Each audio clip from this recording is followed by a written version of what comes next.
بخاری شریف کے اندر حدیث موجود ہے، 3 شخص تھے، ان میں سے ایک، یہ واقعہ سنیے گا انشاءاللہ بہت سیکھنے کو ملے گا آپ کو۔ ایک برس کا مریض تھا، کوڑ کا مریض تھا، جسم پہ سفید داغ پڑ جاتے ہیں۔ دوسرا گنجا تھا، اور ان میں سے جو تیسرا تھا وہ اندھا تھا۔ 3 تھے۔ اب اللہ تعالیٰ تینوں کا امتحان لیتا ہے، تینوں کے پاس فرشتہ آتا ہے۔ اب انسان کو وہ چیز بڑی پیاری ہوتی ہے جو اس کے پاس نہ ہو، جب چیز پاس آ جائے پھر اس کی قدر نہیں ہوتی۔ یہ آج والدین کی دولت پاس ہے نا، قدر نہیں ہے، جب دنیا سے جائیں گے پھر قدر ہوگی۔ جو در بدر بھٹکتے پھرتے ہیں ان سے پوچھو اپنی چھت کی قدر کیا ہوتی ہے۔ جن کے پاس اپنی سواری نہیں ہے ان سے پوچھو سواری کی قدر کیا ہے۔ جن کے پاس آنکھ کی دولت نہیں ان سے پوچھو آنکھ کی روشنی کیا ہے۔ جن کے پاس ہاتھ نہیں ہے ان سے پوچھو ہاتھ کیا ہے، اور جن کے پاس ٹانگیں نہیں ہیں ان سے پوچھو ٹانگوں کی قدر کیا ہے۔ ہمارے پاس سب کچھ ہے، اسی لیے تو ہمیں قدر نہیں ہے، ہم نے شکرے بنے بیٹھے ہیں۔ اب تینوں کے پاس فرشتہ آتا ہے، پہلے کوڑ کے مریض کے پاس آتا ہے، برس کے مریض کے پاس آتا ہے، آ کے کہتے ہیں تجھے کیا چاہیے؟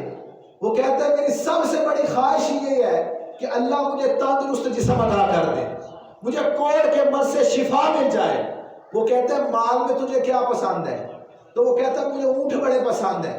اب فرشتہ دعا کے لیے ہاتھ اٹھاتا ہے، کہتے ہیں اللہ اسے تندرست بھی کر دے، اسے اونٹ بھی عطا کر دے۔ اب اللہ تعالیٰ اسے تندرست بھی کر دیتا ہے، اونٹ بھی عطا کر دیتا ہے، فرشتہ چلا جاتا ہے۔ پھر گنجے کے پاس آتا ہے، اب گنجا کیا کہتا ہے؟ کہتے ہیں میرے دل کی آرزو یہ میرے سر کے اوپر بال آ جائیں۔ فرشتہ دعا کرتا ہے، بال آ جاتے ہیں۔ پھر فرشتہ پوچھتا ہے تیرا مال کیا ہے پسندیدہ؟ وہ کہتے ہیں اللہ تعالیٰ مجھے گائے دے دے۔ اب فرشتہ دعا کرتا ہے، اسے گائے مل جاتی ہے۔ پہلے کو اونٹ بھی ملا، تندرست جسم بھی ملا، دوسرے کو سر کے بال بھی ملے اور گائے بھی ملی۔ اب اندھے کے پاس آتا ہے، اندھے کو پوچھتا ہے تیری خواہش کیا ہے؟ وہ کہتا ہے میری خواہش تو اتنی سی ہے کہ مجھے اللہ آنکھیں عطا کر دے۔ فرشتہ اس کی آنکھوں پہ ہاتھ پھیرتا، اللہ تعالیٰ اسے دیکھنے والا کر دیتا ہے۔ پھر وہ فرشتہ کہتا ہے اب تیرا مال کیا ہے پسندیدہ؟ وہ کہتا ہے مجھے بکریاں بڑی اچھی لگتی ہیں۔ یہ ہمارا مال جو ہوتا ہے نا، یہ پیسہ، گاڑیاں، دولت، جائیداد، بنگلے یہ ہوتے ہیں۔ یہ دیہاتی لوگ جو ہوتے ہیں نا ان کا مال یہی ہوتا ہے۔ یہ اونٹ ہو گئے، یہ گائیں ہو گئی، یہ بکریاں ہو گئی، یہ ان کا مال ہوتا ہے۔ اب اسے بکری بھی مل جاتی ہے، اب فرشتہ چلا جاتا ہے۔ تھوڑا عرصہ گزرنے کے بعد پھر ان کے پاس آتا ہے اجنبی بن کے، کمزور سا بندہ بن کے، لاغر سا انسان بن کے۔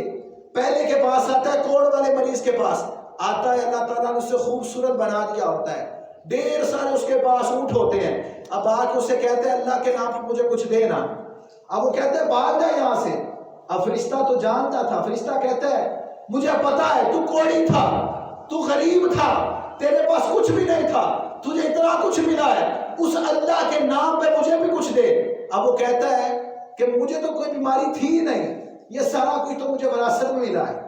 اب فرشتہ کہتا ہے اگر تو اپنی بات میں جھوٹا ہے تو اللہ تعالیٰ تجھے پہلے جیسے ہی کر دے۔ وہاں سے چلا جاتا ہے، پھر آتا ہے گنجے کے پاس، اس سے بھی یہی کہتا ہے کہ جو اللہ نے تمہیں دیا ہے اس میں سے مجھے بھی عطا کر۔ وہ کہتا ہے یہ سارا کچھ تو مجھے وراثت میں ملا ہے، میں تو کبھی غریب تھا ہی نہیں، میں تو کبھی گنجا تھا ہی نہیں۔ فرشتہ پھر اٹھاتا ہے ہاتھ، کہتا ہے مولا اگر یہ جھوٹا ہے تو اسے ویسے ہی کر دے جیسا تھا۔ اب دونوں پہلے جیسے ہو جاتے ہیں، وہ تندرست بندہ، وہ خوبصورت چہرے والا دوبارہ کوڑ کا مریض ہو جاتا ہے، مال بھی ختم ہو جاتا ہے۔ وہ بالوں والا پھر گنجا ہو جاتا ہے، مال بھی ختم ہو جاتا ہے۔ اب تیسرے کے پاس آتا ہے، آ کے کہتے ہیں اللہ کے نام پہ کچھ عطا کرو نا۔ وہ کہتے ہیں جتنا چاہیے لے جاؤ۔ اب فرشتہ کہتا ہے تمہارا مال تمہیں مبارک، مجھے اللہ نے تمہارے امتحان کے لیے بھیجا تھا، تمہارے پہلے 2 دوست اپنے امتحان میں فیل ہو گئے ہیں اور تم کامیاب ہو گئے، تمہیں مبارک ہو۔ رب دے کے بھی آزماتا ہے، رب لے کے بھی آزماتا ہے۔ ہمارے پاس جو کچھ بھی ہے یہ رب کائنات کا ہے۔ دل میں جب یہ خیال بیٹھ جائے نا کہ جو دے سکتا ہے وہ لے بھی سکتا ہے، تو پھر یہ جذبہ کم نہیں ہوتا کہ ہم نے اس کی راہ میں دینا ہے۔